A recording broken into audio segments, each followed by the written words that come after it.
computadora. Listo, empezó a grabar. Ahora sí, hablabas de un tal Gordon Papi Allport. Cuéntanos de nuevo. Entonces, él hace énfasis en la importancia de la individualidad de la persona y en entender a la persona como un todo.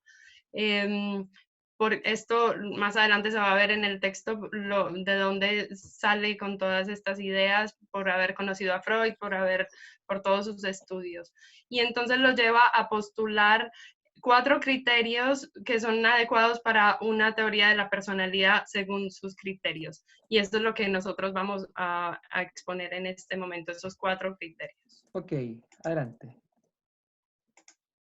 El primero es el que dice que una teoría adecuada reconoce que la personalidad es biofísica y tiene componentes tanto psicológicos como fisiológicos.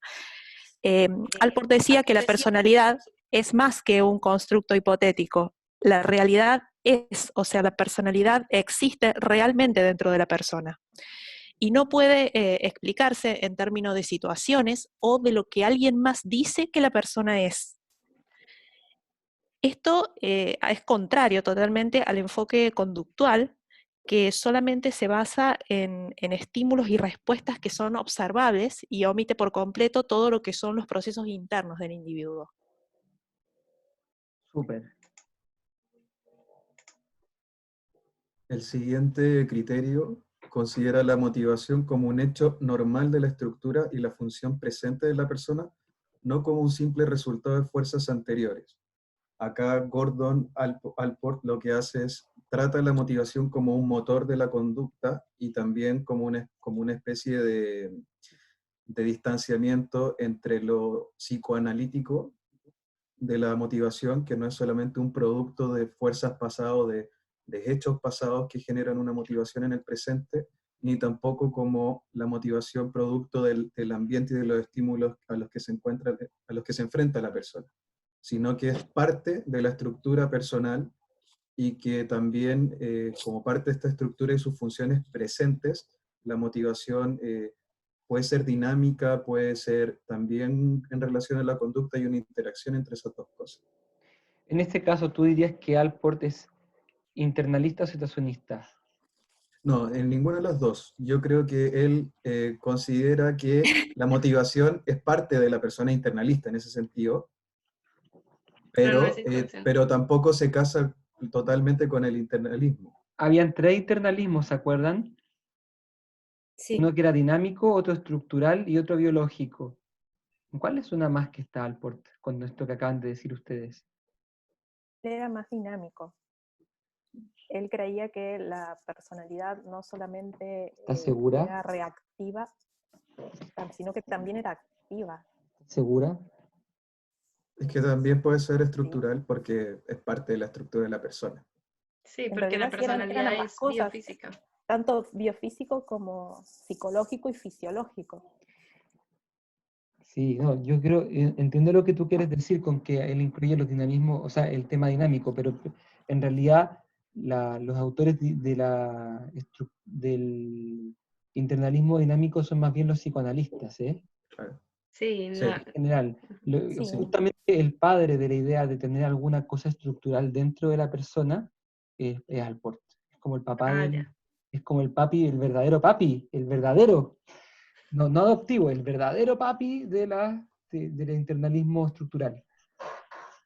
Siga adelante. Además a lo que él le preocupaba o lo que él criticaba era justamente la reducción que se tenía o se hacía de la motivación como pulsiones, como todas estas propuestas psicoanalistas.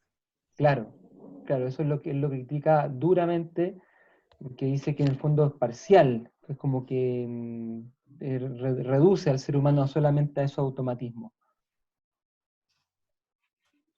Muchas gracias. Y pasamos al punto 3. Una teoría satisfactoria de la personalidad empleará unidades de análisis capaces de sobrevivir a la síntesis. En base a esto, Allport criticaba fuertemente la gran cantidad de parámetros que se establecían, por ejemplo, los de John Brown con los percentiles en base a sexo o a características de personalidad, porque él consideraba que no era un método bueno tomar las variables mensurables y después no hacerlas parte nuevamente de un todo. Él le parecía que ese como reduccionismo de la personalidad eludía el psicodiagnóstico. Y eso básicamente, sí, eso. Ya. Y el último, él considera que el fenómeno de la autoconciencia es importante, le da un espacio a esas explicaciones conscientes del individuo y es por tanto contrario, por ejemplo, al enfoque que hacía el psicoanálisis, ¿no? De que era mucho más basado en las cosas más profundas del inconsciente, sino que él creía que la persona misma podíamos rescatar mucha información a través del ejercicio de su como autoconciencia. Y también contrario al conductismo, ¿no? Que es más bien como el condicionamiento de estímulo-respuesta. Entonces, para él era importante, pero sabía que este fenómeno, para el estudio completo de la personalidad, no depende en exclusiva de él, pero que sí era una parte importante. Ya. ¿Alguna Como duda? conclusión, Allport defendía entonces un modelo de personalidad de sistema abierto. ¿Qué significa esto? Que considera al individuo tanto proactivo como reactivo y que en el esfuerzo de hacer que hacen las personas pesa mucho más el mejoramiento personal que cumplir con un status quo que lo imponen desde afuera, sino el mejoramiento personal de cada uno. Ya. ¿Estamos? Estamos, profe. Ya. Por favor, un aplauso. Un aplauso a los compañeros. Aplausos virtuales. Pongan las manitos, esta manito así, miren. Eso. Vamos poniendo manitos virtuales. Eso, miren, muchos aplausos. Mucho aplauso. Eso, muy bien. Ya.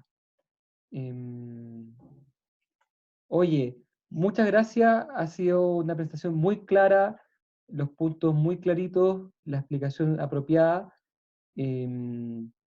Y mándenme la diapositiva por mail para ir haciendo un solo conjunto de diapositivas para después mandárselas de vuelta a ustedes. Al tiro se les mando, profe. Sí. Estaríamos ahí con ustedes. Vamos con otro grupo entonces. Vamos ahora a darle la palabra a Sofía Castillo y compañeras. Definición de personalidad y su explicación. ¿Se acuerdan cuando al principio de la asignatura, en la primera clase, alguien no me acuerdo quién era, dijo, profesor, pero denos alguna definición de personalidad, queremos tener alguna noción de la que partir? Bueno, aquí vamos a tener la primera y quizás la más importante de todas porque es del papi. Vamos a escuchar la definición de personalidad del mismo papi Allport. Así que dejamos a Sofía Castillo y sus compañeras que tomen el micrófono. Hola, profe. ¿Compartimos pantalla? Sí, compartan pantalla y por ahí le damos. Okay. Bienvenidos los nuevos compañeros que harán la segunda presentación.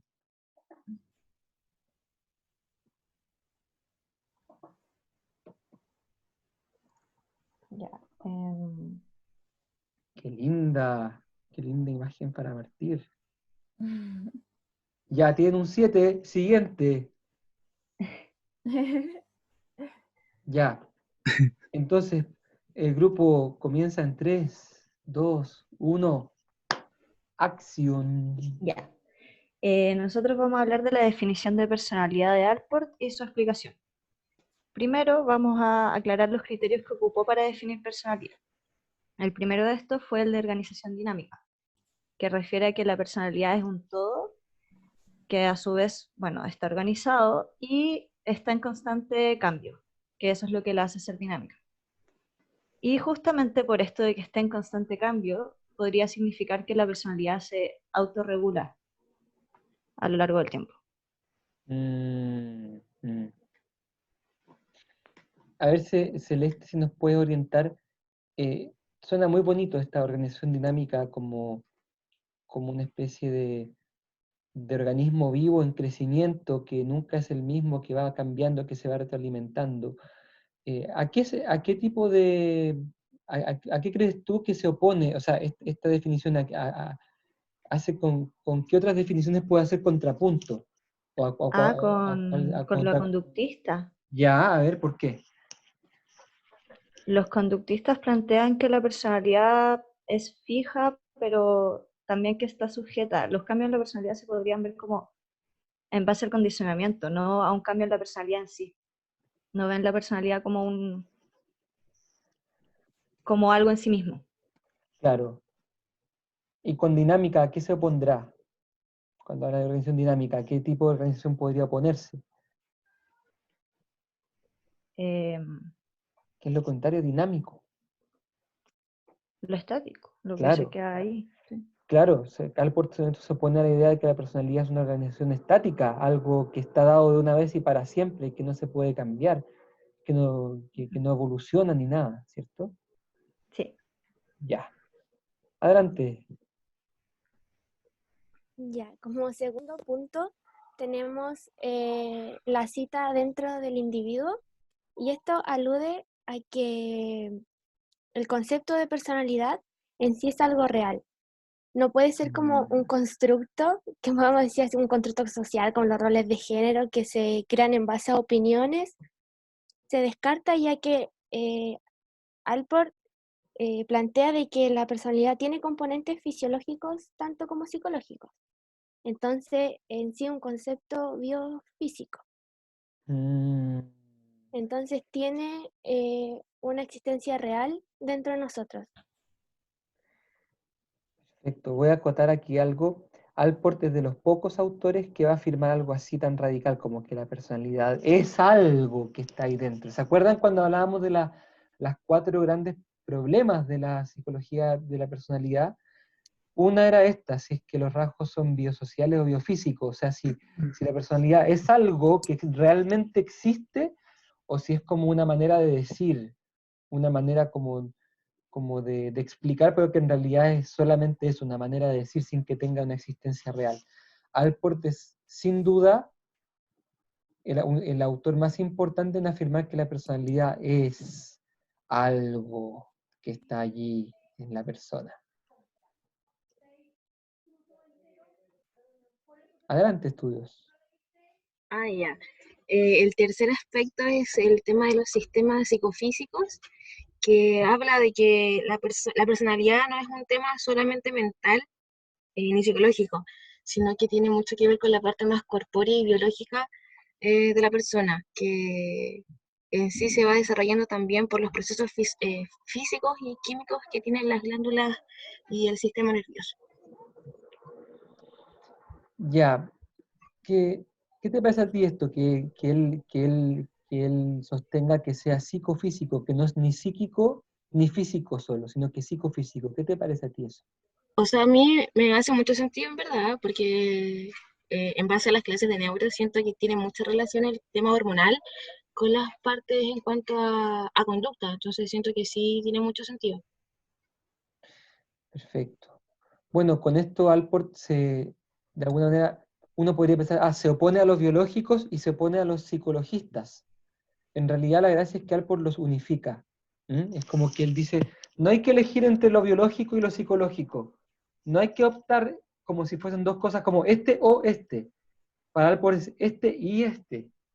Y Allport en general vamos a ir viendo que es un psicólogo que hace esto bastante, esto de sintetizar, de unificar, de incluir, en vez de distinguir, cortar, sacar. Adelante, estudios. Bueno, el cuarto criterio tiene que ver con los ajustes únicos a su ambiente, en donde Allport decía que la psicología debía atender a la personalidad del individuo a medida que se va adaptando a ambientes psicológicos o físicos cambiantes. Esto quiere decir que la personalidad se va moldeando de acuerdo al contexto en el que se van desenvolviendo los individuos. Y si bien él dio esta definición, posteriormente la modificó y sustituyó la frase principal, que era ajustes únicos a su ambiente, por la frase conducta y pensamientos característicos, que esto tiene relación con que si bien efectivamente nosotros nos vamos ajustando al ambiente en el que nos desenvolvemos, además de ajustarse, nos reflejamos y nos hacemos parte de él. Por lo que existe como un constante esfuerzo por querer dominarlo y controlarlo, donde en ciertas ocasiones sí hay un éxito debido a la adaptación que tiene el ser humano, pero también puede haber como ciertos fracasos, por lo que esto da cierta relación con que existe como una tendencia de supervivencia y la conducta y el pensamiento contribuyen a ella y se hacen parte de ella para que exista un crecimiento personal. Qué lindo, mira, de nuevo, Alport no está optando entre una y otra, porque no podría decir, ya, pues, defínete Alport. O la persona se moldea por el ambiente o la persona moldea al ambiente. Ambos, dice él. Claro, ¿cierto? él incluye ambos en su definición por ahora. Él capta que no hay que ser reduccionista y elegir uno, sino que él dice, no es este o este, dice y, ¿cierto? Qué importante este pensamiento integrador. Entonces él permite, en el fondo, dimensionar que la persona se va constituyendo en relación a un ambiente determinado, pero también ese ambiente va reflejando lo que la persona va optando. Entonces hay una relación mutua ahí. Gracias, Sofía. Adelante, estudios. Bueno, entonces, como decía Alport, él está en desacuerdo con las teorías psicoanalíticas porque ese reduccionismo hacía que no se pudiera comprender en verdad la personalidad real de la persona. Entonces, en el libro de 1960, dice que la individualidad es la suposición principal que debemos tener al examinar los estados psicológicos de los seres humanos. Perdón. Entiende que cada persona es única y que su definición debe sobrevivir a la síntesis. Entonces, explica que el conjunto de variables mensurables que utilizan demás autores no alcanzan a sintetizar las mediciones de la persona en sí. Y eso era como las críticas que le hacía a los demás. Que incluso un conjunto de muchas variables no podían modelar un psicodiagnóstico como válido. Ponnos un ejemplo, como tratar de entender esto de qué significa entender al individuo de una manera tan como analizada, pero que finalmente no se puede hacer una síntesis. Que, por ejemplo, cuando él hace referencia a una, cuando, no sé, ¿cómo se llama? Cuando toman variables medibles, por ejemplo, la extroversión o la personalidad como los 5 grandes, cosas así, él dice que esos modelos no dejan, como que al cuantificar tanto a la persona, no permiten que haya muchas fallas, sino que, o sea, según él, esas definiciones son muy rígidas y no responden a la personalidad que fluctúa en verdad. Y solamente podría ser determinable como por un tiempo. O por ese momento esa persona puede estar actuando de esa manera. Y puede estar en un promedio o en un quintil, etc.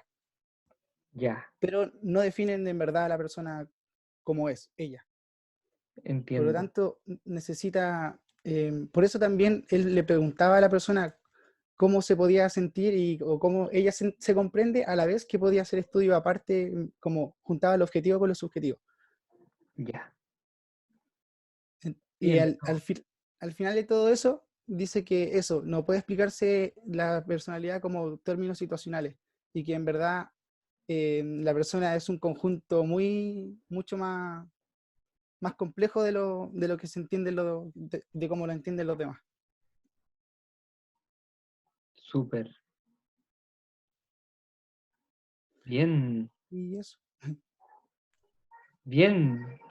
¿Alguna pregunta, duda de parte de alguien de la gente del chat? ¿Alguna pregunta, duda? Bueno, si no, le damos un aplauso.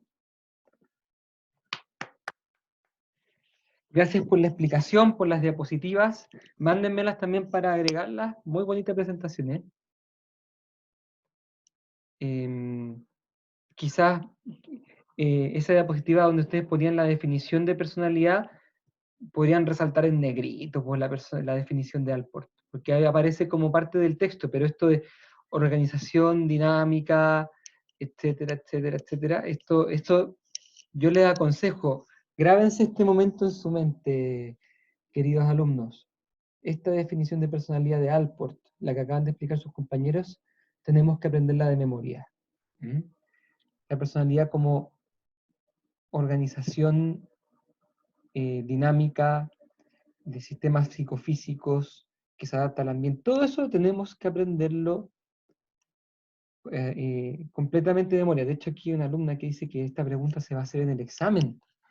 Puede ser que te toque en el examen esta pregunta. ¿Cuál es la definición de Allport de personalidad? Porque acuérdense que él es el papi. Entonces, cuando el papi dice que esta es la definición de personalidad, es importante. Profe. Mande. Pero en el libro, bueno, en todo lo que leímos, él constantemente va retocando sus definiciones y sus teorías, después de que acepta crítica y cosas así. Sí, claro. Porque de hecho en este mismo apartado al final también aparece como una reestructuración de su definición. No hay problema con que se aprendan o la primera o la segunda, en lo esencial son iguales. Tienen algunas como cambios en cosas secundarias, pero lo esencial es que se sepan alguna de estas respuestas. Ok. Ok. Seguimos adelante entonces. El siguiente grupo, Ailín Roca y compañeras, por favor, deleítennos con el concepto de rasgo. No sé si... A ver. Aquí estamos, cuéntame. Ya. Ahí está empezando, ahí está. Ahí está. Entonces, vamos a dar comienzo a la brillante explicación en 1, 2 y 3. Hola. Hola. Ya, entonces, esta es la definición que da Allport de los rasgos. Es una estructura neuropsíquica que tiene la capacidad de ser funcionalmente equivalentes a muchos estímulos y de iniciar y dirigir formas equivalentes de conducta adaptativa y expresiva. O sea, quiere decir que la forma de actuar ante diferentes situaciones es la misma, es equivalente en diferentes situaciones. Es como algo que se mantiene. Y son el punto de unión entre los procesos mentales y componentes fisiológicos, siendo esta unión responsable de nuestra actuación. Wow, suena cabezón. Sí, pero no lo es mucho en realidad. ¿No qué? No es muy cabezón en realidad. Es como eso, porque ante diversas situaciones nosotros tenemos una forma única que se va desarrollando durante el tiempo para actuar ante esa situación. Es equivalente. Pero eso es mi parte. Ya. Bueno, y también dice, o sea, que son reales, que están establecidos en el funcionamiento del sistema nervioso y dirigen la conducta, dan congruencia a la personalidad al permitir que la persona responda de manera similar.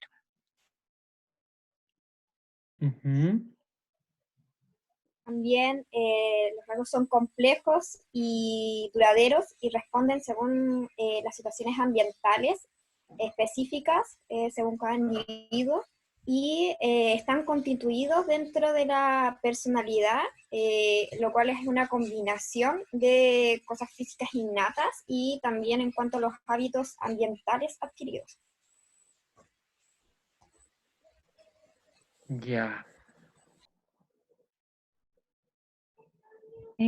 Bueno, Allport como que ilustró su idea de esto a través de un ejemplo, que era sobre un niño pequeño que como que se da cuenta de que su madre saciaba todas sus necesidades y todos sus deseos. Pero luego empieza a ver este como mundo, por así decirlo, independiente y más sociable. Entonces genera lo que él definió como el rasgo gregario, que más que nada el rasgo gregario viene de esta sociabilización que genera, de este como descubrimiento de que él puede generar una respuesta, un propio estilo, en teoría como puede responder y hacer algo por sí mismo. El rasgo de la conducta, o sea, la conducta social se explicaría porque a través de estos estímulos que recibe la persona, se está ilustrando una respuesta característica propia del individuo. Entonces, por eso va a querer seguir sociabilizando con los demás niños, como decía.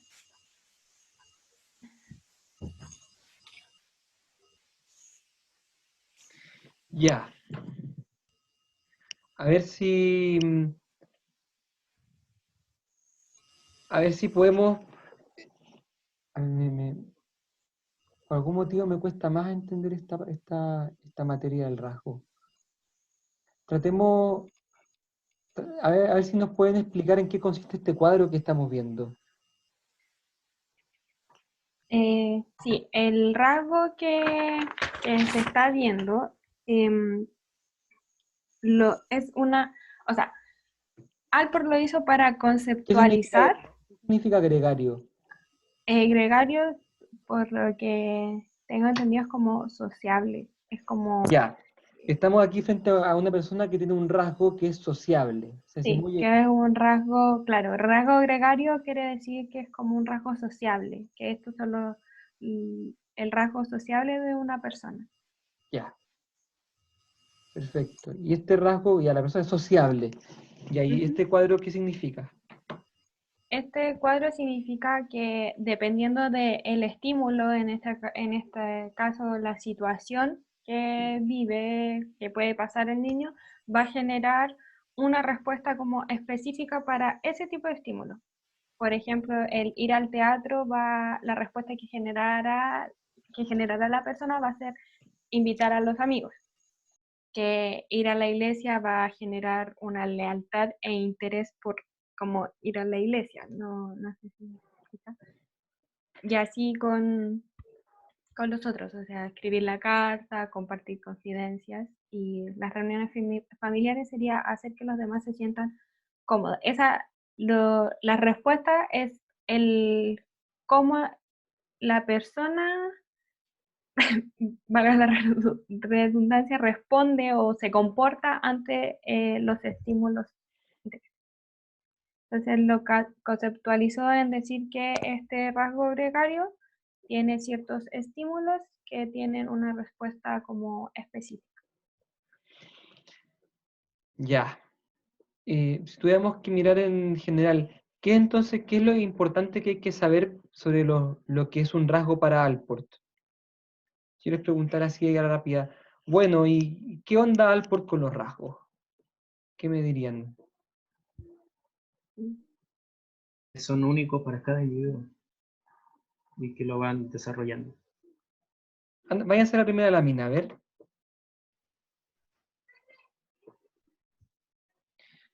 Y a la segunda.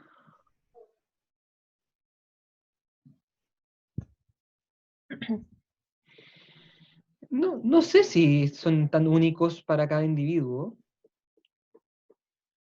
O sea, por lo que ustedes han expuesto, no, en ninguna parte se afirma que, por ejemplo, el rasgo de ser sociable sea propio de una sola persona en el mundo. O sea, claro, no. Se supone que como que todos tenemos el rasgo social, o sea, por lo que yo entendí, que todos tenemos ese como rasgo sociable, o lo podemos tener, pero que la respuesta ante el estímulo va a ser como lo diferente. hay algo en el rasgo, vamos a la última diapositiva. Hay algo bonito, porque hay un rasgo que en el fondo es como un mediador entre dos cosas, entre el estímulo y la respuesta. ¿Cierto? Por ejemplo, empieza a haber humo ahora, empieza a haber humo de tu computadora, ¿cierto? ¿Sí? ¿Qué es lo que esperaríamos de la mayoría de la gente frente a la computadora que le sale humo? Que reaccionara como a apagar. Correr, llevar el computador a la tina y echarle agua, no sé, pero de repente aquí puede ser que haya alguno que tenga un rasgo como científico, entonces como que ¡ah! Se quemó, a ver, veamos cómo es este fuego.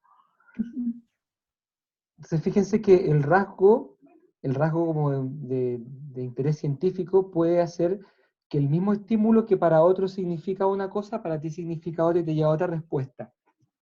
Dicho de otra manera, en vez de rasgo gregario, pongamos ahora rasgo de timidez. Entonces, ir al teatro no le va a significar invitar amigos. La misma situación que al gregario le significaba invitar amigos, al tímido es que late ir al teatro. ¿Cómo me lo saco? Ir a la iglesia, bueno, voy a sentarme atrás. Escribir cartas, Nica. Reuniones familiares, bueno, voy a ayudar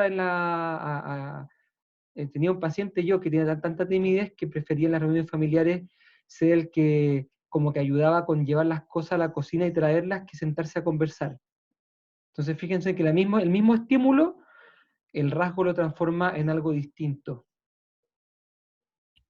Por eso es que, digamos, el rasgo influye en nuestra manera de percibir las cosas por una parte, e influye también en la manera en que vamos a reaccionar frente a esas cosas. Por eso es que no da lo mismo ser simpático. El simpático, ¿qué le va a pasar? No es que solamente se la pase sonriendo el simpático, sino que además suele como interpretar las cosas como cosas buenas. El simpático en general encuentra que las cosas que pasan son simpáticas también. ¿Me explico? Sí. Ya. ¿Cómo estamos con esto del rasgo? ¿Tenemos dudas, compañeros?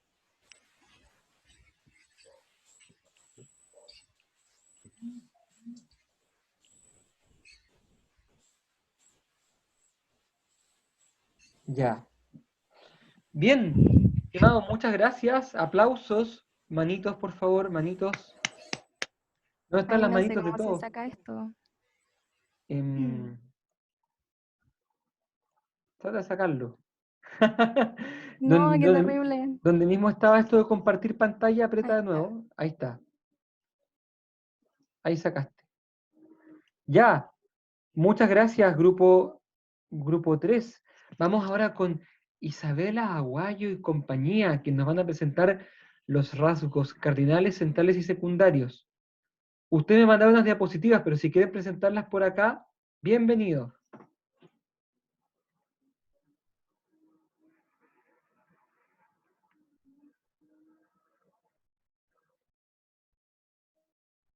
Galaxia. Quizás puedas tratar de compartir como la presentación.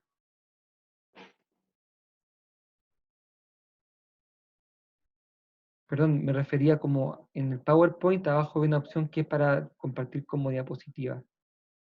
¡Eso!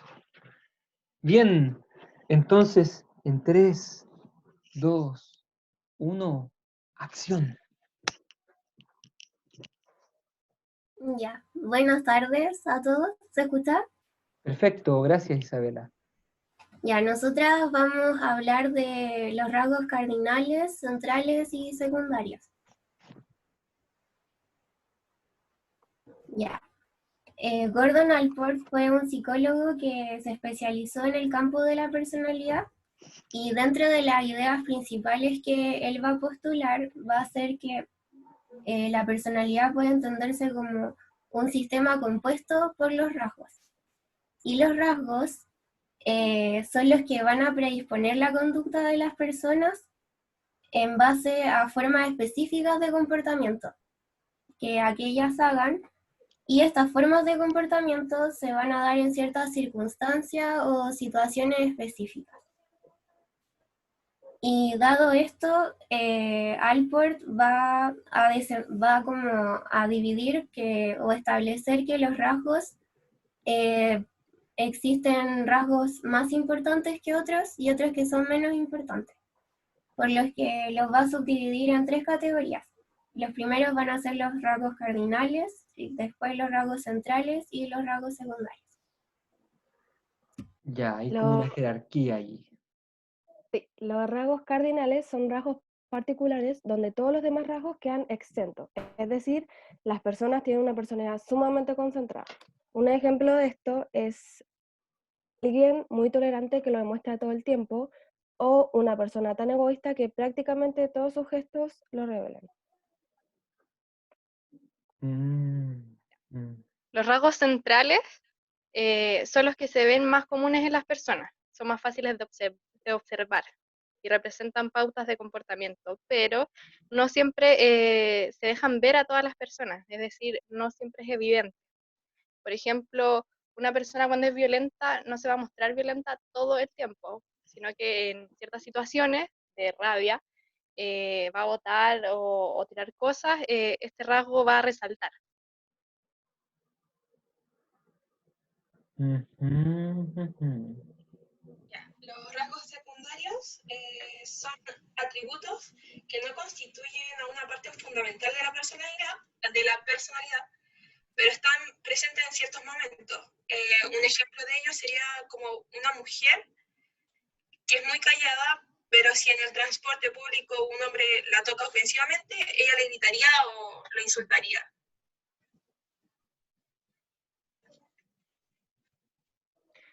Ya.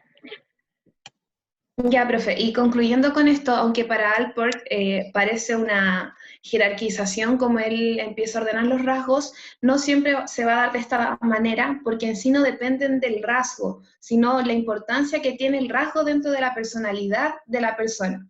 Y un ejemplo que se planteaba en el texto es que a una persona comediante es sumamente importante el sentido del humor, porque trabaja con eso, se desarrolla con eso y se desenvuelve todo el tiempo. Entonces ese podría ser un rasgo central para él, pero podría ser un rasgo secundario para cualquier otra persona que se desempeña en otras actividades y no es tan relevante tener un buen sentido del humor, así como el amor a la música, el sociabilizar, no va a depender 100% del rasgo, sino más bien de la situación y de la persona que posea este rasgo.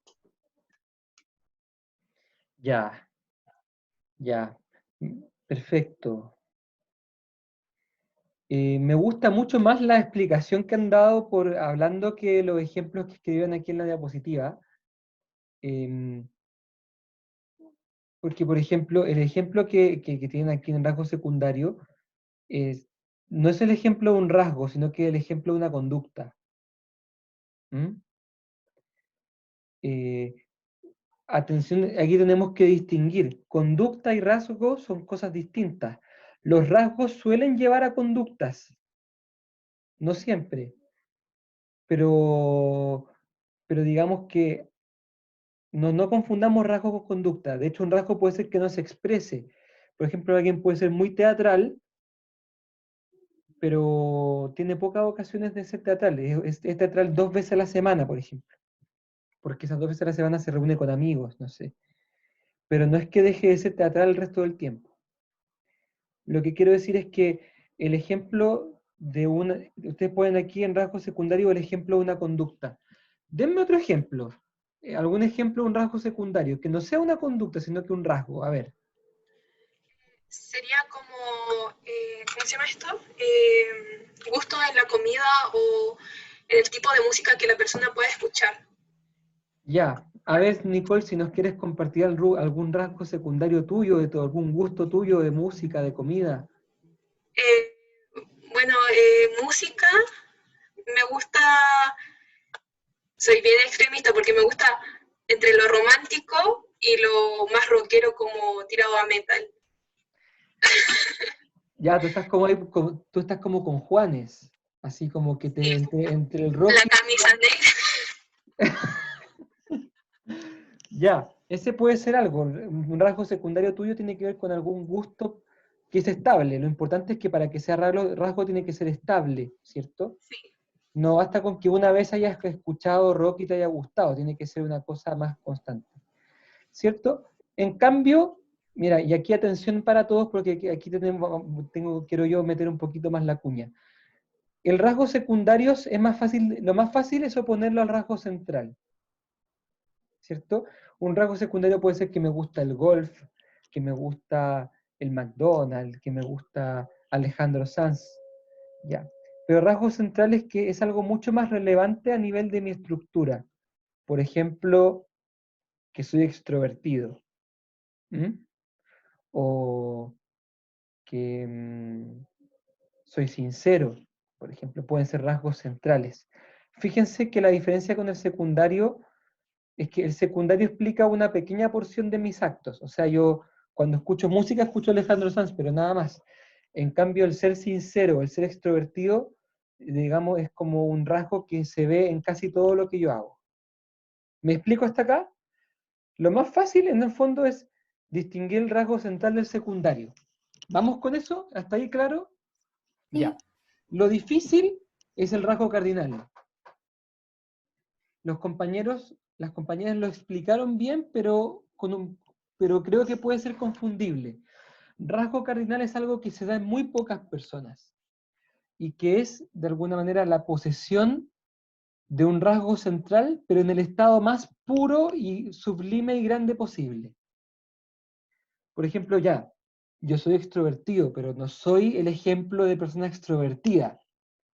El ejemplo de persona extrovertida es, por ejemplo, Jim Carrey, el actor este que hace los personajes extrovertidos del cine, este que hace Irene Yo y Metro Yo, este que hace estas películas entrañables, que es un tipo que así tú lo ves y te da risa y además es hiper extrovertido.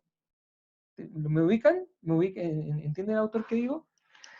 Digamos que hay muchas personas extrovertidas, pero hay muy pocas que encarnan ese rasgo de manera como perfecta.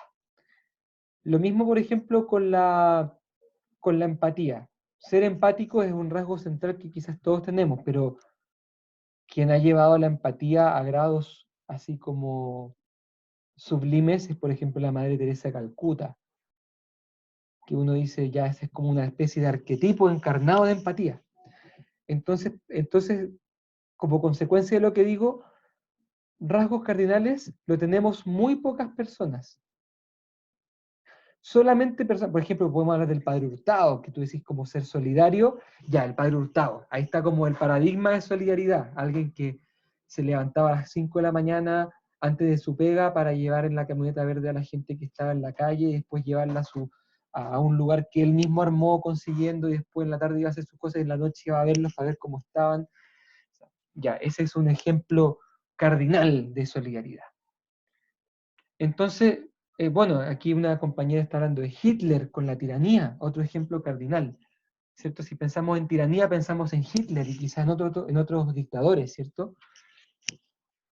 En resumida, y a ver que se entienda bien, el rasgo cardinal no basta con que sea algo que alguien demuestre todo el tiempo, como aquí sale en el ejemplo, que alguien sea muy tolerante y lo muestre. Rasgo cardinal es una persona que es como sinónimo de tolerancia.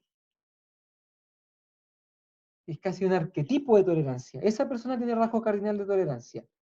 Alguien que es tolerante muchas veces puede ser tolerante como rasgo central.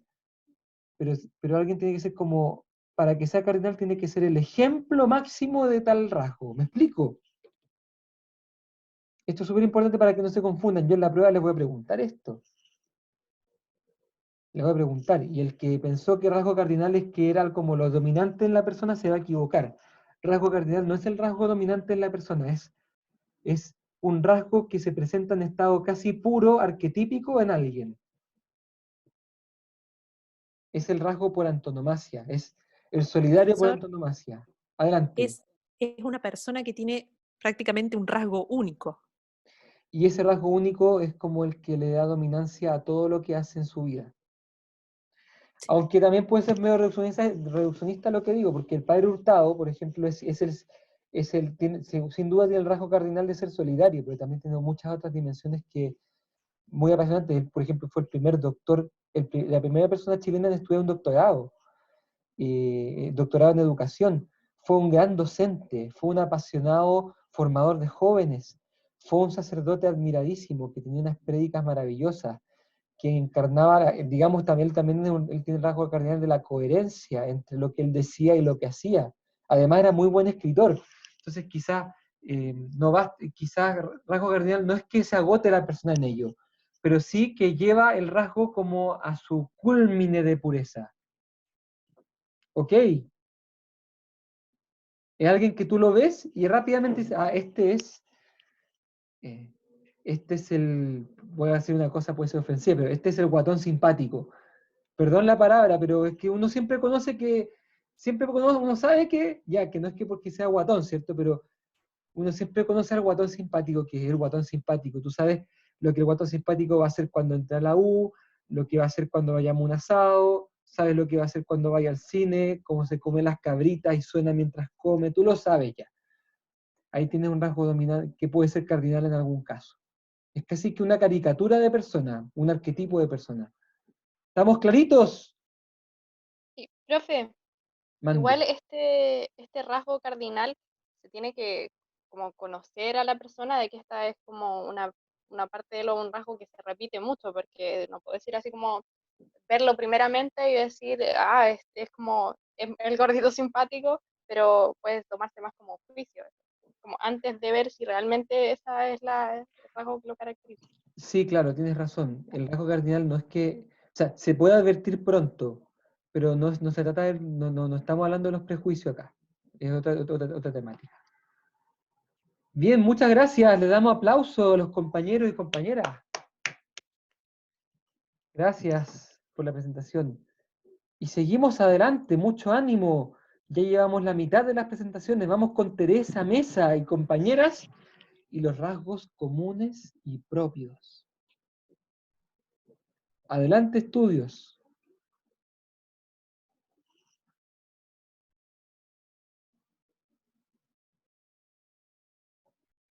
Hola. Hola, hola. De un segundo mientras pongo la pantalla. ¿Comerciales? No, es que como que se me enredó un poco esto, me cuestan Mira, cosas de la no tecnología. eres la única. Ya, a ver cómo se hace esta cosa. Ya. Uf, sí. Ya esa. Uy. Por ahí va, Entonces, por ahí va. ¿Se ve? Está a punto. Ay, no, mierda. Dice que has empezado la función de compartir pantallas cargando. Sí, a mí me sale cargando. Ya, veo tu mouse, muévelo a la izquierda. Ya. A esta altura yo no sé ni cuál es la izquierda. Chuta. Perdí mi norte y mi sur. Así tal cual. Y ahí tenemos una. No se cargaron a mí. Hoy. Vuelve a cargar, tranquila. Ahí está. ¡Eso! ¡Qué linda introducción! Parece un libro, una enciclopedia. Adelante, estudios. 3, 2, 1, acción. Ya. Buenas tardes, ya a esta altura, compañeros, profesor. Nosotros venimos a presentar el tema de los rasgos comunes y propios propuestos por Allport. Entonces, vamos a empezar visualmente con los rasgos individuales. Ya, los rasgos individuales o propios son exclusivos del individuo, lo caracterizan como tal. Y Allport luego le cambia el nombre a disposición personal para diferenciarlo más de los comunes, que eran muy parecidos. Y con respecto a la disposición personal, se refiere a una estructura neuropsíquica generalizada. Y con esto quiere decir que es algo real, no algo abstracto. Y que además tiene la capacidad de como dirigir la conducta.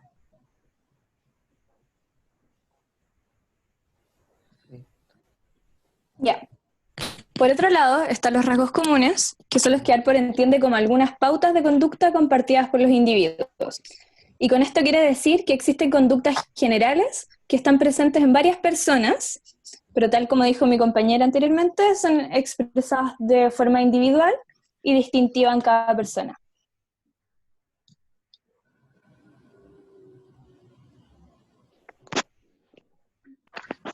Bueno, un ejemplo podría ser que dos personas se consideren amorosas de forma común y una lo demuestre de forma verbal, con te quiero, etc., y la otra lo demuestre con acciones, ya que cada uno sería amoroso a su manera y en su estilo personal, ya que el rasgo dirige la conducta a.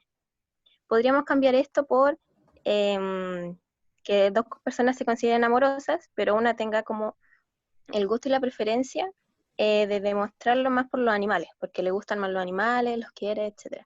Entonces se lo demuestra más a ellos, pero con las personas no tanto. O al revés, que su gusto es más por más cercanía hacia su familia y lo demuestre, tenga el gusto y la especificidad de demostrarlo solo con su familia y los demás no. Por ejemplo. O dos personas que tienen como el rasgo de ser chistosas, del humor.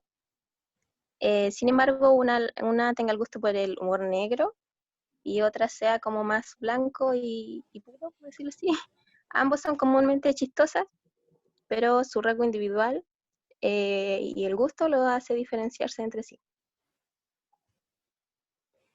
Ya, entonces, si vemos en una visión general de lo que podemos ver de lo que postula Allport, él al final considera el estudio del individuo como la forma más correcta de lo que es una investigación psicológica, que es lo que se basa, y acá donde se evidencia mejor lo que es su enfoque ideográfico, que postula que cada persona es única, por lo que para él, a pesar de que las personas tenemos el fin práctico de compartir conductas, siempre en el fondo todos somos individuales en nuestra forma de actuar. Es decir, como decía mi compañera con los ejemplos, podemos compartir distintas características de formas de conducta, pero todos los expresamos de una forma única. Entonces eso es lo que principalmente Allport resalta de la especialidad individual de la persona. Ya.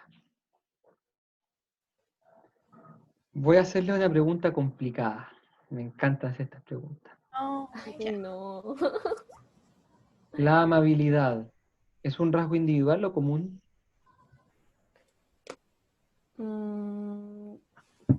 Yo diría que es que al final, con lo que nosotras entendimos de las postulaciones de Allport, es que claro, estas como con la amabilidad, como digámosle, no sé cómo darle un adjetivo, digamos como ya, característica, dejémoslo ahí, ¿ya?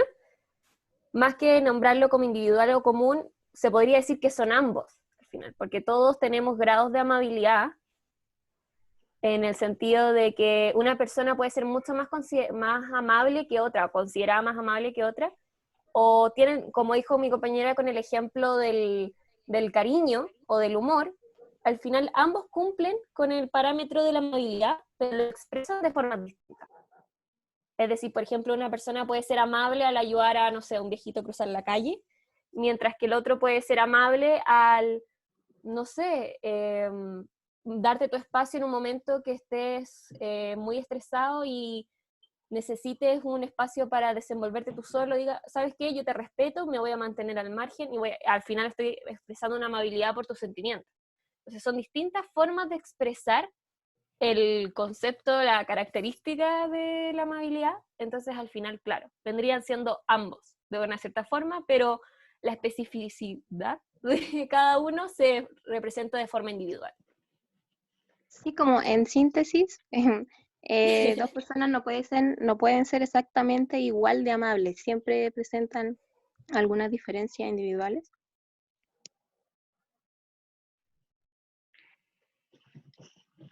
Es tal como lo que ustedes han respondido, respondieron bien, ¿cierto? La amabilidad, en principio, puede ser ambas.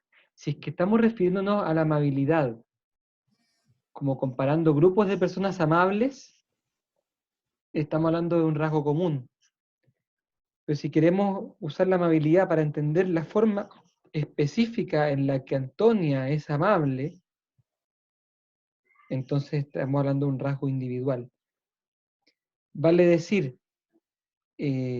rasgo individual apunta a cómo un cierto rasgo se concreta individualmente y específicamente en alguien.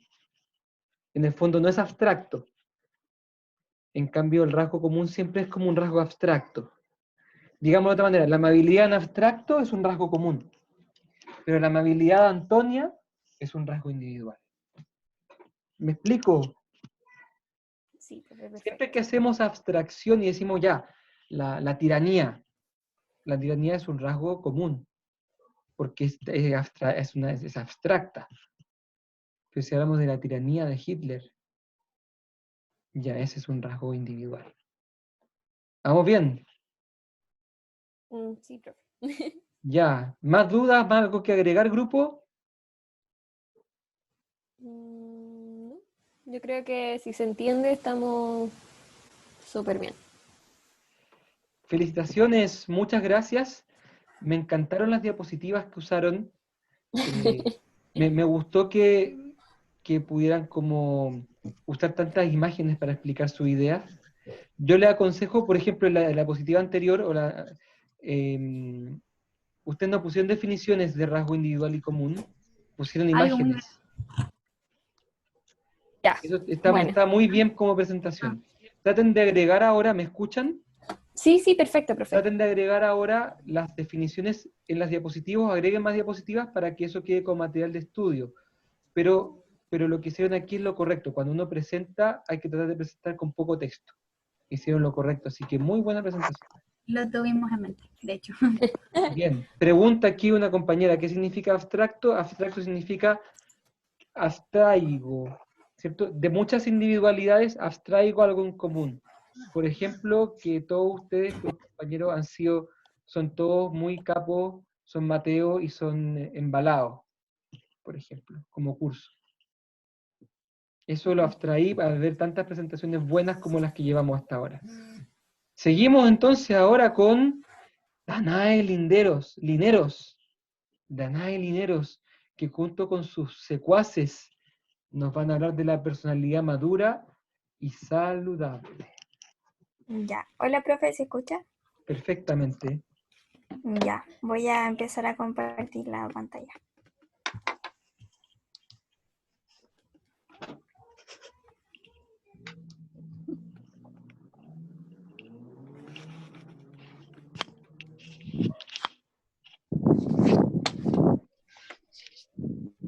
Ya.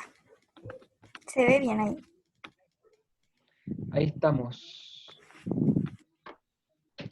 Hola, buenas tardes.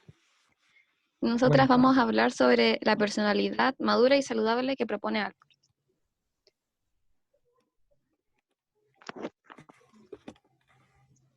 Hay que avanzar.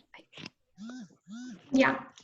Alport va a criticar la falta de interés de la psicología por la personalidad madura y saludable y va a elaborar el concepto de madurez.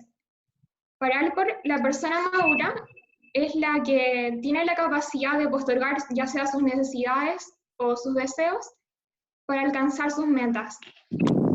Y también va a criticar de los conductistas el hecho de que la persona se mueve por razones que van a ir más allá de la recompensa y del castigo. Ya, la persona madura al mismo tiempo va más allá de sí mismo, invierte sus energías en las búsquedas que van más allá del interés personal inmediato, deja de lado una postura más egocéntrica para también preocuparse por el resto, y posee una extensión de sí mismo, que significa que busca metas significativas y objetivos claros en los cuales si posee una frustración o no le resulta como quiere, no se estanca, sino que se concentra en seguir esa meta y poder alcanzarla a través de su propia capacidad. También una persona madura psicológicamente tiene la capacidad de la autoobjetivación. Esta, Allport la define como una característica donde la persona estudia sus pretensiones y capacidades, sus objetivos actuales y posibles. Está ligado con el insight y el sentido del humor. El insight es conocerse a uno mismo. La tercera característica de madurez es el desarrollo de filosofías unificadoras de la vida. Y esta dice que la gente madura vive de acuerdo a los principios que la orientan. Ya, como una especie de coherencia entre su manera de ver el mundo y su manera de actuar, ¿cierto? Sí. Falta una diapositiva. Ya. ¿Qué no es la persona madura y saludable? Bueno, es una persona que solamente se rige a través de sus deseos y a través de su interés personal. Es alguien que no posee metas u objetivos en su vida. Es una persona que no tiene la capacidad de reconocer sus debilidades o fortalezas respecto a otros. ¿Qué es el equipamiento? El equipamiento tiene relación con la autoobjetivación.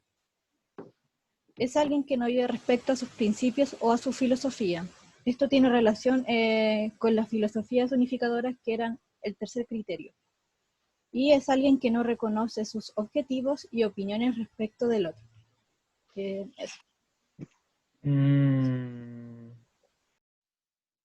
Todos mirando esta diapositiva y pensando, a ver, ¿será que no soy una persona madura? A ver, ¿será que me falta algo?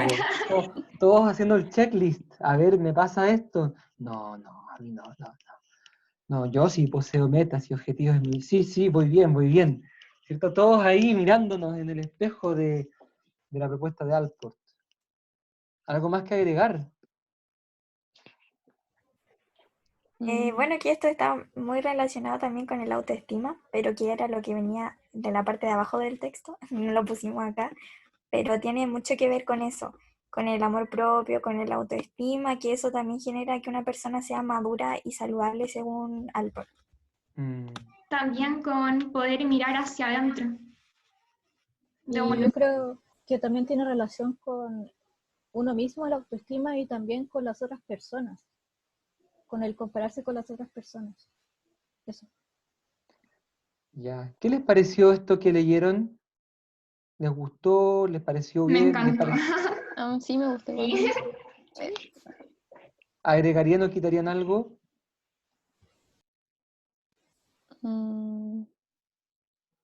Está bueno. Yo personalmente no yo creo no que le está critico. bien. No le critico a Allport. Yo creo que esto que Allport ha puesto aquí es uno podría usar, mira, si vayan a la diapositiva anterior, uno lo podría usar en la terapia con cada paciente que llega, a ver ¿cómo te va con esto? ¿Eres capaz de postergar tus necesidades y deseos en favor de alcanzar tus metas? ¿Eres capaz de postergar tu hambre para que tratemos de terminar las prestaciones que ya va quedando una? ¿Eres capaz? ¿Eres capaz de postergarte a ti mismo por el bien de otro? Estamos hablando de capacidad de amar, ¿cierto? Qué lindo escuchar a un psicólogo hablar de estas cosas, ¿no? Como que uno está cansado de escuchar de los psicólogos cosas tan técnicas y cosas tan como orientadas a la psicopatología. Este Allport se preocupó de aquí, y es de los primeros, en preocuparse también de las personas sanas. Si estamos hasta aquí, entonces damos un fuerte aplauso a este grupo, también muy bonita presentación. Muchas gracias. Gracias. Y vamos llegando ya. Gracias. Queda un grupo, y queda otro más después. Y después sí vamos a hacer una pausita. Tenemos entonces a Aníbal Sandoval y compañía y secuaces. Queremos escucharlos hablar del concepto de autonomía funcional. Este concepto, atención, porque es un concepto que suena muy raro y que también es un poco exigente de entender, pero ya cuando se entiende ya, eso era, ya. Pero hay que entenderlo porque es un concepto que les voy a preguntar. ¡Oh! Spoiler, spoiler. Alerta de spoiler. Como obvio que sí, les vamos a preguntar en la solemne de la autonomía funcional. Spoiler alert. Ahí está. Me va a preguntar de este concepto que es tan de Allport. Adelante, estudios. One moment.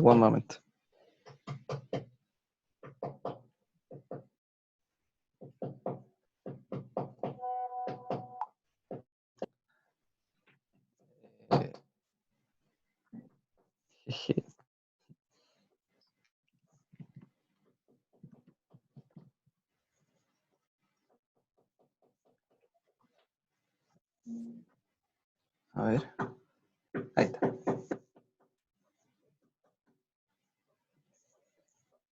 Ahí está. ¡Qué linda letra! Adelante, estudios. En 3, 2, 1, acción. ¿Se escucha? ¿Sí? Perfecto. Ya. Buenos días, no, buenas tardes, compañero y profesor. Hoy vamos a presentar acerca de la autonomía funcional, que es la teoría de la motivación de Allport.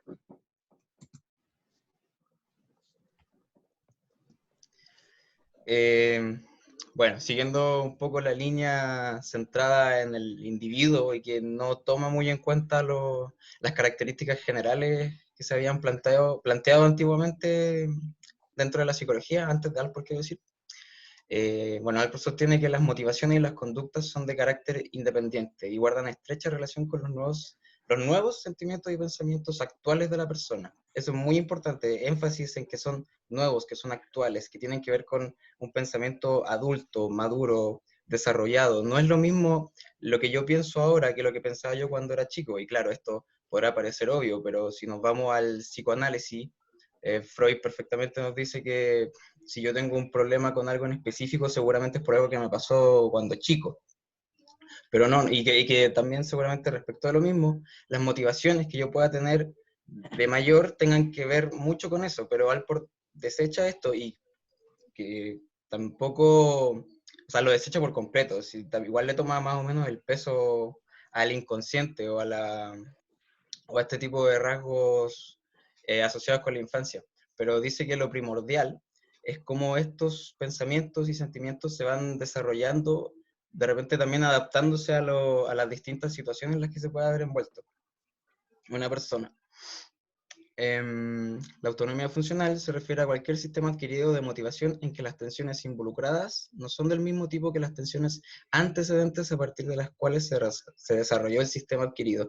Que lo pasado a mí, si bien me ayudó a formarme a mí como persona y tiene que ver un poco respecto del pensamiento que yo tengo ahora, no lo domina del todo, no lo determina. Podríamos decir que lo condiciona tal vez.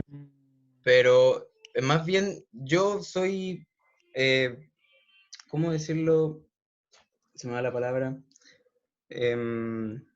Estoy liberado de esas cosas, por eso se llama autónomo, porque nace a raíz de cómo pienso yo ahora, en este preciso momento. Me gustó cómo distinguiste, Sebastián, perdón que te interrumpa, me gustó que hablaras que la autonomía funcional de alguna manera implica una comprensión de uno como condicionado pero no determinado. Me gustó mucho, claro. Eso, aclara bastante.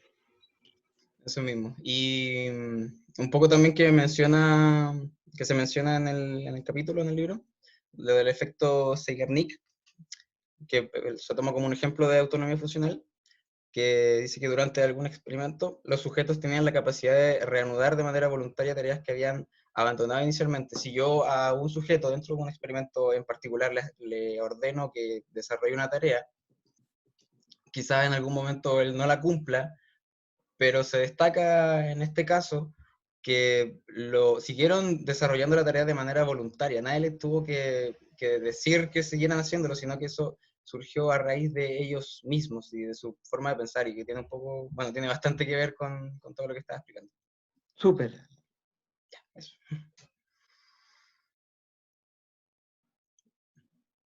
Cambio. Adelante, estudios. Bueno, nosotros decidimos contextualizar un poco cómo se le ocurre esta teoría a Allport. Primero, él se opone a la teoría de Freud. Bueno, él dice que no las menosprecia o la niega, pero no la encuentra adecuada, o sea, él no concuerda con lo que dice Freud. Él también hace hincapié en la individualidad. Allport en sí prefería considerar los motivos adultos en situaciones y sentimientos. Ahí fue cuando desarrolló la autonomía funcional. El concepto de autonomía funcional fue en respuesta al encuentro temprano que tuvo con Freud, ya que aquí vio el problema de motivación según el punto de vista de un adulto en desarrollo. O sea, él se basa más que nada en un adulto y después amplifica esta definición de lo adulto y se basa en otros tipos de desarrollo. Perfecto.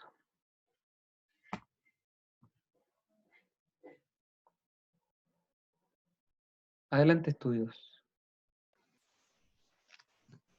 Ya, la función perseverante.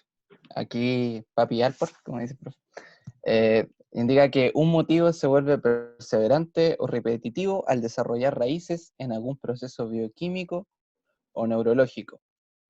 Es decir, que el cuerpo genera una respuesta por la cual uno quiera volver a repetir ese estímulo. Aquí, como por ejemplo, una persona bebe alcohol para socializar de mejor forma.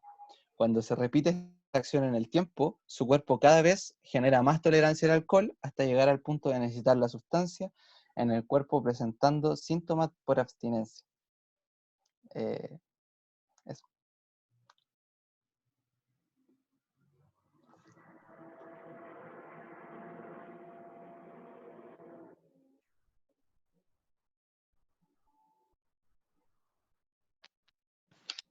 Ok. ¿Aló? Muy poquito, a ver si te acercas más al micrófono. Ya ¿Ahí se escucha? Perfecto, ahí. Dale. Ya. Yo les voy a hablar de la otra función que es la del esfuerzo propio. Esta, al contrario de la función que dijo mi compañero, no depende de ningún mecanismo de realimentación o de procesos bioquímicos, sino que determina qué motivos se volverán funcionalmente autónomos. Y para que quede un poco más claro, lo voy a explicar a través de un ejemplo. Que este sería el caso de un sujeto que comienza a estudiar sobre la teoría de la personalidad, pero por exigencia del profesor. Sin embargo, el tema no es de su agrado, por lo que bajo su propia voluntad decide estudiarla, ya que considera que puede ayudarle para su carrera o sus ideales de vida en un futuro. En este ejemplo, se puede observar que el estudio hacia esa materia sigue, pero no basado en los motivos originales que eran por exigencia del profesor, sino que por los propios, por una voluntad más bien autónoma, por decisión propia de él. Eso. Perfecto.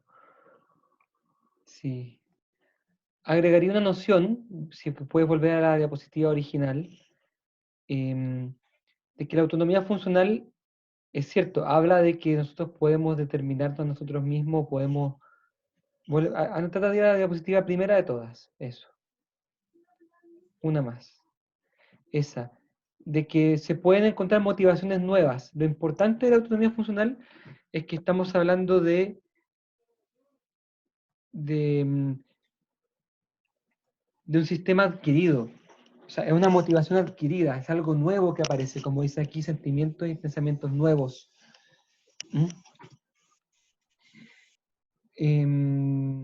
¿Por qué es tan importante esta noción? Y ha sido muy criticada también para Allport. Porque esta función propone que uno puede actuar un poco porque sí, porque se me ocurrió. ¿Por qué hoy día acaricié al perro? No porque sea simpático, no porque sea animalista, no porque sea tierno, no, porque hoy día se me ocurrió nomás. No, pero eso, algún rasgo se deberá a que tú acariciaste al perro. No, viejo. Primera vez que lo hago y lo hice nomás, pues me gustó.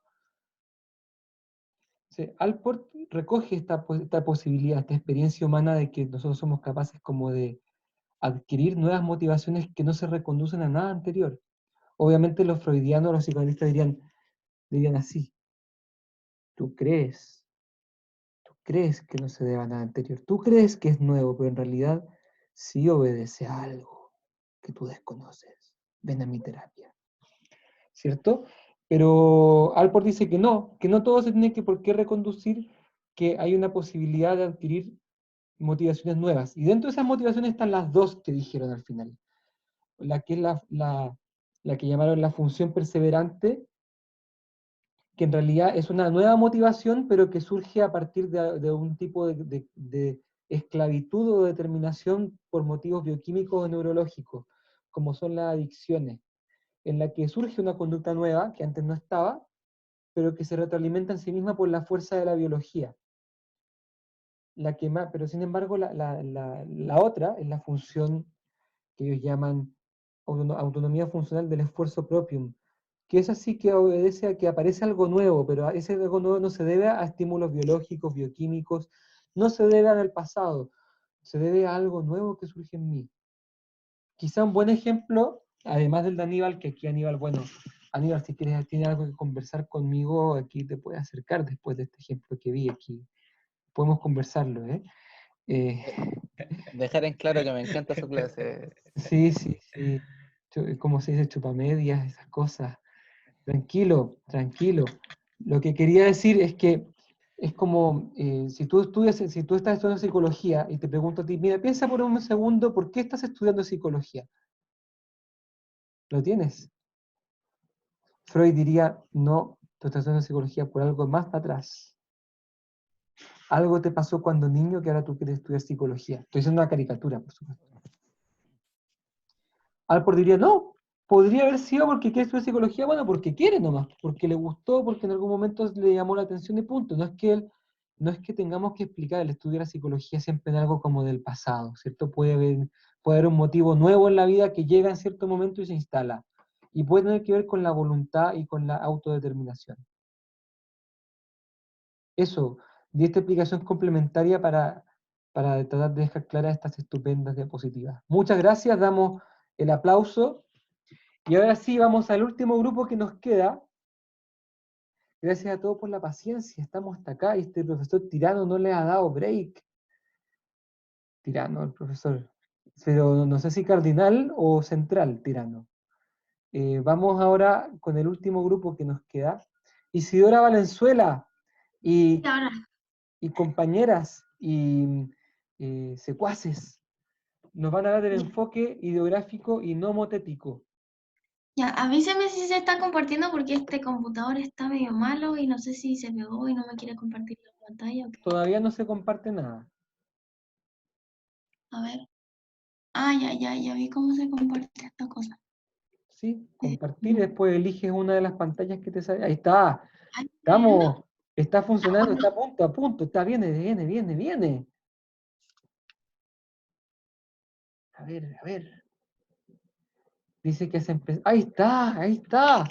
Ya, bueno, esto iba distinto ordenado porque no se pudo mover mucho porque se me pegó el computador.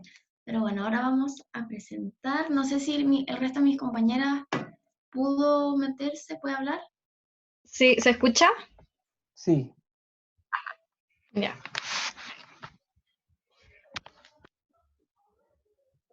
Sí, y hay una compañera de ustedes que no tiene micrófono, así que ella va a escribir por el chat y el profesor o alguna compañera tendrá la amabilidad de leer lo que ella escriba, ¿cierto? Vamos a hacer el esfuerzo entre todos para salir adelante. Entonces, 3, 2, 1, acción. Bueno, buenas tardes, profesor y compañeros. Nosotras vamos a hablar sobre los enfoques ideográficos y nomotécnicos. Y para comenzar, Alport tuvo un gran interés por la distinción entre los principios universales y los particulares. Y fue por esto que adoptó estos dos términos, ideográfico y nomotético, del filósofo Wilhelm Windelband. Era difícil el nombre. Sí. Perfecto. Bueno, el principal interés de Gordon Allport era el desarrollo de métodos y conceptos que tomaran en cuenta lo complejo de las cosas individuales de cada persona. Bueno, entonces la personalidad la veía desde dos enfoques, del ideográfico y nomotético. El ideográfico era personal, individual, y el nomotético general a todos los individuos. El estudio del individuo particular y se centra en las características, hablando del ideográfico, las características únicas del individuo. Por ejemplo, el leer el diario de vida, o como en el mismo texto que tuvimos que leer para la clase, que a través de las cartas de la, no me acuerdo cómo se llama, de la señora, se veía cómo era la personalidad de ella a partir de lo que ella escribía. También, por ejemplo, se podría ver como la personalidad de alguien o el enfoque ideográfico en estudios a partir de entrevistas. La realización de un estudio ideográfico no es generalizable al resto de la población, porque se centra más como en la profundidad de la persona, como es, y las muestras también serían más pequeñas. En cambio, a diferencia del enfoque nomotético. Ahora viene un compañero. Sí, agregar que uno, como un ejemplo ya más, que se puede ver mejor reflejado en el enfoque ideográfico, sería el caso de Phineas Gage, donde como que se estudia su caso particular y su conducta en particular, como que se enfoca solo en él. Perfecto. Eso. ¿Se escucha? Sí, perfecto. Ya, por otro lado está el enfoque nomotético, que habla de los estudios de los principios universales y generales, que esto, como el ejemplo que puso, en realidad el ejemplo lo pusimos acá, lo puso mi compañera Castaña, en vez de escribirlo ahí está en el chat, para los que no, para que los quieran leer, dice, un ejemplo son las investigaciones en grupos grandes y o poblaciones en donde al ser tantas personas se generalizan los resultados. Y a la diferencia del enfoque anterior, este solo saca conclusiones a partir de un grupo, porque no podemos estar enfocándonos en la individualidad de cada persona, sino sería eterno y es realmente imposible. Por lo tanto, también en el enfoque anterior se hacen investigaciones en grupos pequeños, por ejemplo, máximo 5 personas, y en este no, se puede hacer a partir de una población, un país, una ciudad, un colegio, etc. Perfecto. Y por otro lado, cabe destacar que y si puedes volver al anterior, por favor. Se está cargando. Ya, en el enfoque ideográfico, lo que Allport quería era no limitarse solamente a un grupo de variables que se categorizaban como en factores. Él lo quería solamente que una persona decidiera cuál era su personalidad a través de una corta cantidad de variables, sino que cada uno como individuo somos diferentes y podemos calificar en muchas más cosas que en un límite de características. Y eso. Perfecto. ¿Eso en realidad? Sí, ¿Algo más? sí, esto es algo, una materia breve, pero importante que se entienda bien. ¿Se entiende la diferencia entre enfoque ideográfico y nomotético? Son nombres raros para decir algo que es más fácil de entender, quizás.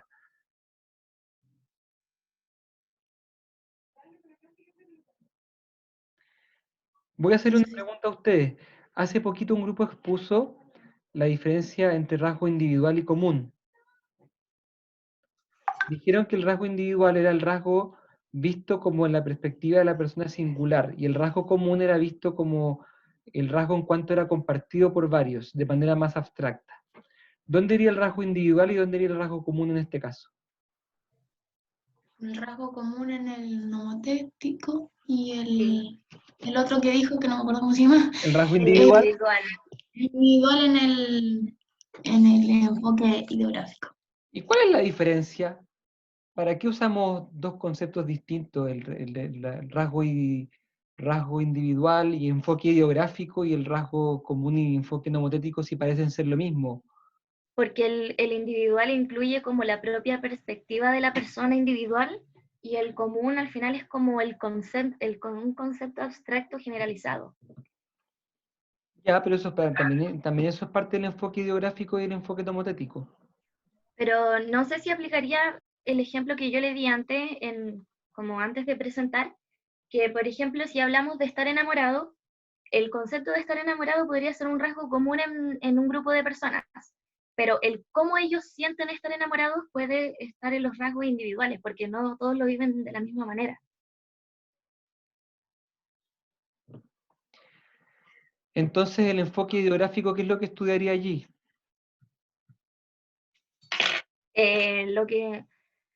Lo que principalmente quiere Alport es como equilibrar estas dos cosas en una investigación, tanto como lo objetivo como lo subjetivo. A ver, ordenemos un poquito. En realidad, el enfoque ideográfico es el estudio del individuo particular, como ustedes tienen ahí, ¿cierto? Y el rasgo individual es el rasgo que tiene algún individuo en particular. En el fondo, se requiere del enfoque ideográfico para estudiar ese rasgo individual. ¿Me expliqué? Sí. Enfoque ideográfico es una manera de estudiar. El rasgo individual es una de las cosas que el estudio puede arrojar. Ah, ya. O sea, son muy de la mano. Lo que pasa es que enfoque ideográfico se refiere a la orientación de la investigación. Y el rasgo individual es lo que puede encontrar esa investigación. Por ejemplo, el enfoque ideográfico va a encontrar rasgos individuales. Claro. Y el enfoque nomotético, aplicado sobre, por ejemplo, sobre la sección 2 de esta asignatura, va a encontrar rasgos comunes. La única diferencia es que enfoque se refiere al estudio y los rasgos a lo que el estudio va a encontrar. ¿Me expliqué? Claro, sí. Sí, igual no lo teníamos tan claro, por eso como que nos costaba un poco la distinción, pero ahora se entiende. Oye, les tengo una pregunta. Papi Alport, ¿tenía alguna preferencia entre el enfoque ideográfico y el nomotético? Su preferencia es el ideográfico. Papi Alport prefería el ideográfico. Muy bien. Muy bien. Papi Alport prefería el ideográfico. Muy bien. Aplausos. Aplausos para el grupo. Muchas gracias. Muy bien. Estimados, hay un grupo que me ha escrito por interno que también faltó para disertar, que se me fue porque era el grupo que tenía algunas cosas preparadas. Entonces lo que yo les propongo es que igual nos demos ahora un descanso, porque lo merecemos y lo estábamos esperando. Quizás de unos 20 minutos. Y a la vuelta vemos ese grupo que falta y yo hago un cierre. ¿Les parece? Sí, gracias, profe. Sí, esta grabación la voy a subir de todas maneras. Entonces, ¿cuál era tu mail? a la 1:30 volvemos. Pucha. ¿Cuál es la pregunta, perdón? ¿Cuál era su mail? Ah, se lo escribo por acá. Se lo Gracias. escribo. Te falla, te pido perdón. Ya. 1:30 volvemos para escuchar al grupo que falta y hacer un cierre. Volvemos a este mismo link. Yes. Un abrazo. Provecho. Voy a compartir pantalla. Acabo de reanudar la grabación. Volvemos ahora a estos últimos minutos finales, estimados auditores. Así que vamos a escuchar al último grupo que falta. Nos van a deleitar con el Proprium. Exacto. Adelante, estudios.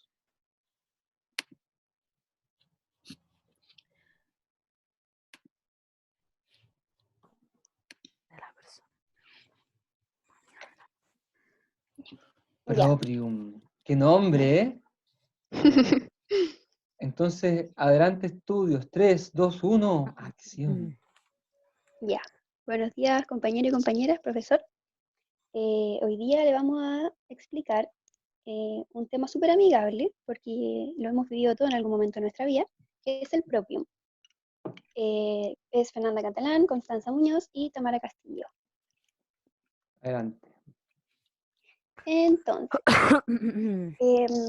se debe entender que en la adolescencia conlleva como principio una crisis de identidad, donde a través del tiempo se van sumando dos interrogantes, que son ¿quién soy yo? Y ¿soy un niño o un adulto? Entendemos que la búsqueda de identidad del adolescente siempre va como fluctuando en el convivir con la sociedad. Por ello se va generando como ciertas motivaciones, que Erikson las llamará propium. Es decir, que estas motivaciones son como autodeterminadas, son las que uno se va como imponiendo para llegar a ser la persona que uno quiere ser. El propium tiene ciertos elementos que hacen que el sujeto complete su finalidad. Estos son el yo corporal, la identidad, la autoestima, la extensión, imagen y el sí mismo como agente racional, el esfuerzo y el sí mismo como conocedor. Y esto se los va a explicar mi compañera Tamara. ¿Aló? ¿Me escuchan bien? ¿Me escucha bien, profe? Sí, sí, claro. Buenas tardes. Bueno, como mencionaba la Connie, a mí me tocó profundizar un poquito en estos 8 elementos del propium que van a hacer al sujeto completar su finalidad, o sea, la totalidad de la persona. Como mencionaba bien mi compañera, el primero es el yo corporal, que es la sensación de percibir un estímulo corporalmente. Es como ser consciente de ese estímulo. Por ejemplo, no sé, si un bebé se lleva el pie a la boca y se muerde el dedo, él va a saber que tiene un dolor, pero no va a saber qué lo produjo, ni va a ser consciente de que él se produjo ese dolor. Entonces, eso es el yo corporal. Luego viene la identidad, que es la continuidad del sí mismo y que se desarrolla a través del lenguaje, a través de pensando y comunicando. En los niños esto se hace, por ejemplo, va con la continuidad del sí mismo porque se les repite constantemente las cosas. Por ejemplo, Luis, ¿dónde están los ojos? Luis, ¿dónde está tu nariz? Luis, ¿dónde está? Y él termina agarrando esa identidad como propia. Luego viene la autoestima, que es poder realizarse con autonomía. Luego viene la extensión del sí mismo, que es entender el significado de posesión. O sea, que es entender que un objeto puede ser mío, pero entendiendo la diferencia de que no es parte de mí, que es mío, pero mío como un objeto, no como mío parte de mí, de eso. Luego viene la autoimagen, que es la conciencia que un niño desarrolla de que sus padres quieren que sea un cierto tipo de sí mismo, que actúe de cierta manera, eso. Luego viene el sí mismo como un agente racional, que aquí Allport toma un poquito la definición del yo freudiano y explica la relación entre la realidad externa y cómo mediar los impulsos y actuar acorde a la razón. Y toma un poquito el yo de Freud, porque el yo de Freud actúa como un mediador de lo interno y de lo externo, donde el yo va a estar entre la espada y la pared, porque el yo quiere satisfacer al ello, pero el ello no se puede satisfacer por la realidad, por las normas, por las leyes. Entonces el yo se va a encontrar como entre la espada y la pared. Luego viene el esfuerzo, que es un proceso que conduce la unificación de la personalidad y es una característica del funcionamiento sano. Como mencionaban mis compañeros anteriormente en una disertación también, el esfuerzo va a ser el regulador de propiedades y resultados de nuestra vida. Y por último, el punto 8 es el sí mismo como conocedor, que toma estos 7 puntos antes mencionados y se entienden como aspectos de la conciencia. Por tanto, el sí mismo como conocedor es como la totalidad de la persona, es el entender la totalidad de la persona. Eso, le doy paso a mi compañera. Súper, gracias. De nada. Hola, ¿se escucha? Yes. Sí, ya. Ya, genial. Yo les voy a hacer un tipo de síntesis sobre lo que son los propium o metas, relacionados también con un ramo que nosotros tenemos dentro de la carrera de psicología, que es desarrollo 1, 2 y 3. Ya.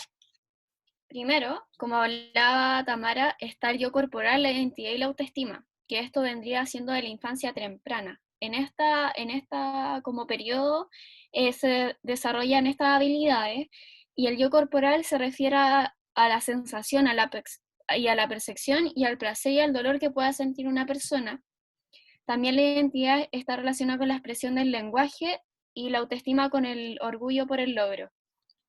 Después viene la extensión, que es la posesión del mío como un objeto que se puede definir. Y esto se da generalmente en la infancia tardía o escolar, ¿sí? Y después viene lo que es el esfuerzo propium y el sí mismo como propietario. Estas son las como habilidades, ¿cómo se llama? Como las habilidades más importantes dentro de todo esto. El esfuerzo propium son las metas en sí mismas, y el sí mismo como propietario es la conciencia sobre sí mismo y es lo que engloba a todo lo que está antes, ¿sí? Y estas habilidades se pueden desarrollar de la adolescencia hasta la adultez. Entonces, como conclusión final, nosotros decimos que el propium son las motivaciones autodeterminadas que nos ponemos a nosotros mismos para llegar a ser la persona que deseamos ser. Muchas gracias por prestar atención a nuestras diapositivas. De nada, muchas gracias a ustedes. Quisiera hacer un comentario, sí. Me parece que han incurrido en una pequeña como confusión en una parte, porque ustedes en esta diapositiva están definiendo el propio como motivaciones autodeterminadas, ¿cierto? Y en la diapositiva anterior también pusieron algo parecido. ¿Pueden ir a la anterior? ¿Sí? Dice, en el segundo punto, va generando motivaciones que Erikson. ¿Por qué Erikson? No, Ay, ahí se perdón. equivocó mi compañera. Sí, me equivoqué yo. Bueno, Perdón. pero ya, imaginemos que está Alport. Dice papi Alport ahí. La llamará propium, que es decir, que son las motivaciones autodeterminadas. En ambas diapositivas están diciendo que propium es motivaciones autodeterminadas, ¿cierto? Sí. Pues bien, en realidad no es así. En realidad solamente es el esfuerzo propium, son las motivaciones autodeterminadas. Yo les voy a compartir aquí la definición de Alport de propium. Voy a compartir, no, voy a ponerla aquí.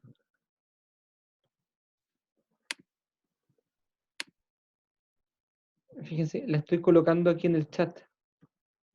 Ah, sí, y ahí lo vi. Ahí está. Es el término de Alport para el sí mismo. Dentro de las cosas del sí mismo están las motivaciones del esfuerzo propium. Pero el propium vamos a cambiar al tiro. Es mucho más que las motivaciones.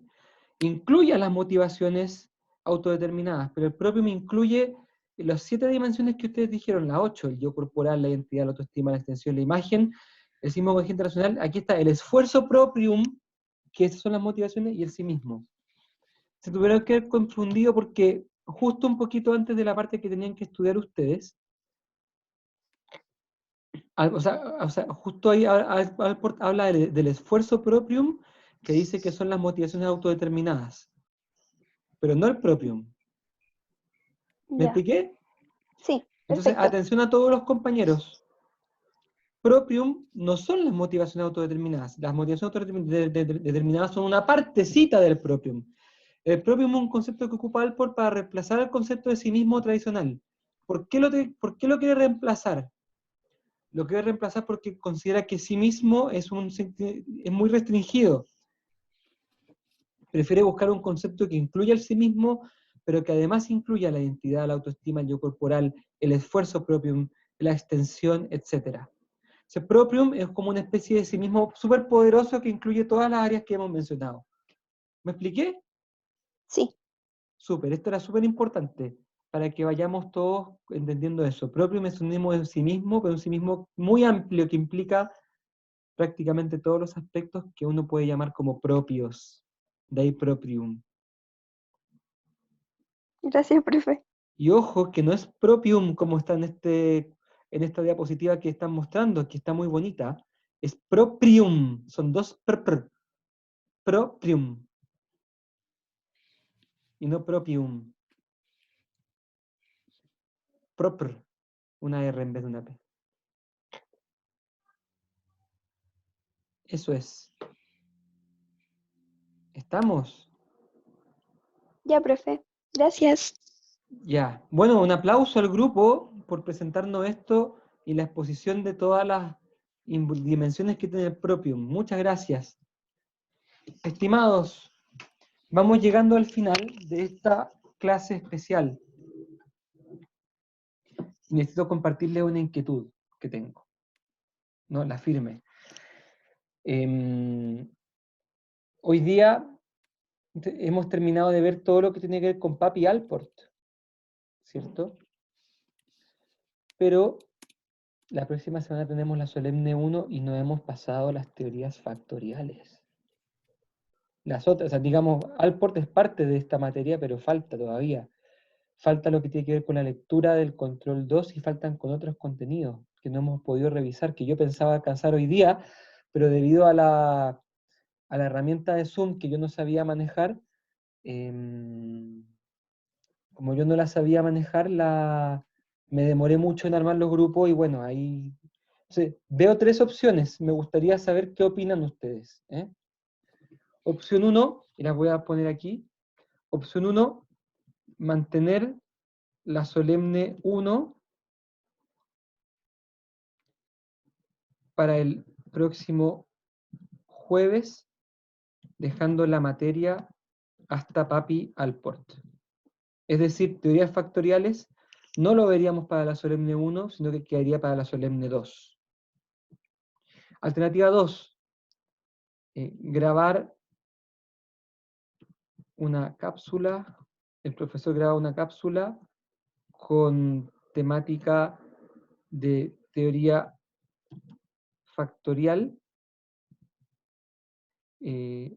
lo cual tendría que ser, la cual tendrían que complementarla bastante con el texto del control 2, bueno, que eso ya está, y tendríamos que en el fondo dejar pasada esa materia en lo que dure una cápsula, 1 o 2 cápsulas. Diría una cápsula más una actividad que necesito pedirles que hagan, que es cortita, que es que ustedes se hagan un test de teoría factorial. Y tercera alternativa, postergar la Solemne una semana. Es decir, en vez del próximo jueves, en 2 jueves más. Voy a dejar aquí las 3 opciones y voy a tomar en cuenta qué es lo que la mayoría de ustedes opina, aunque esto no va a ser como una democracia en que gana el que tenga más. Quiero ver los criterios, quiero ver lo que ustedes en general piensan y opinan para poder hacer una decisión mejor tomada.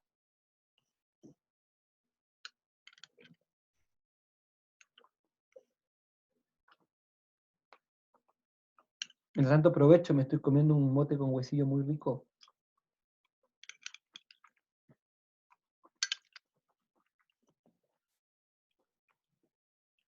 Chuta, chuta.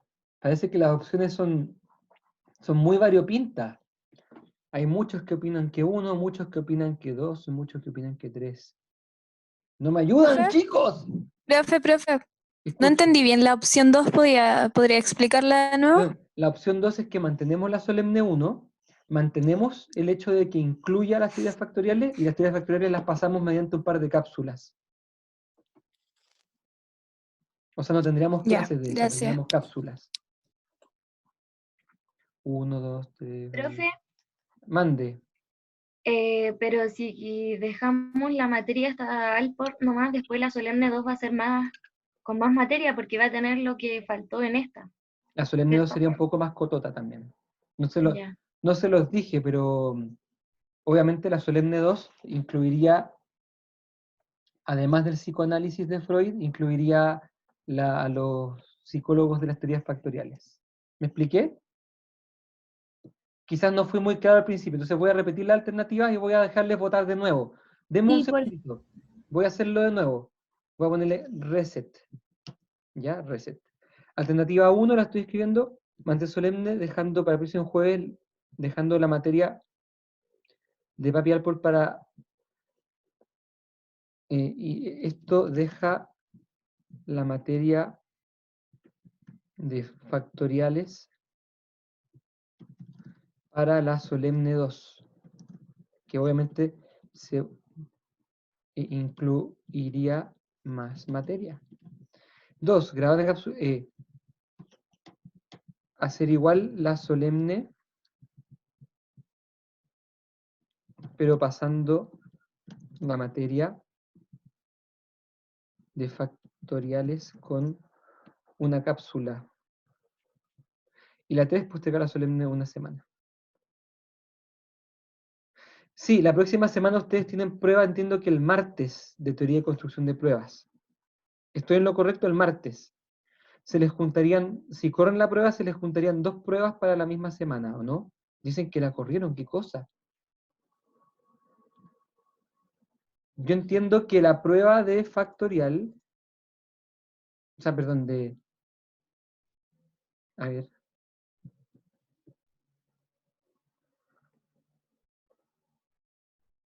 Entiendo que ustedes ¿Profe? tienen entienden la teoría de construcción de pruebas del 21, ¿no?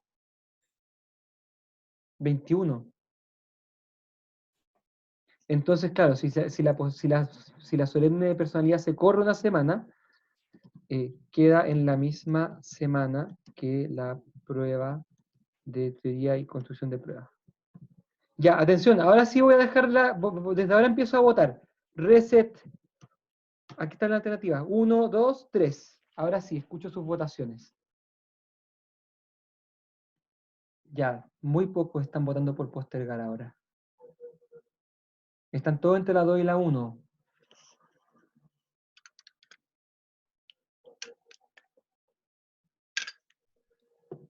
Ya, lo que significa que en principio la prueba la vamos a mantener.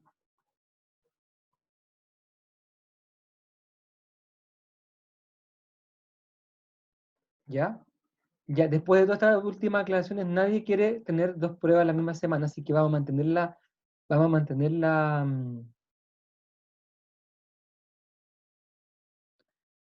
a mantener la prueba.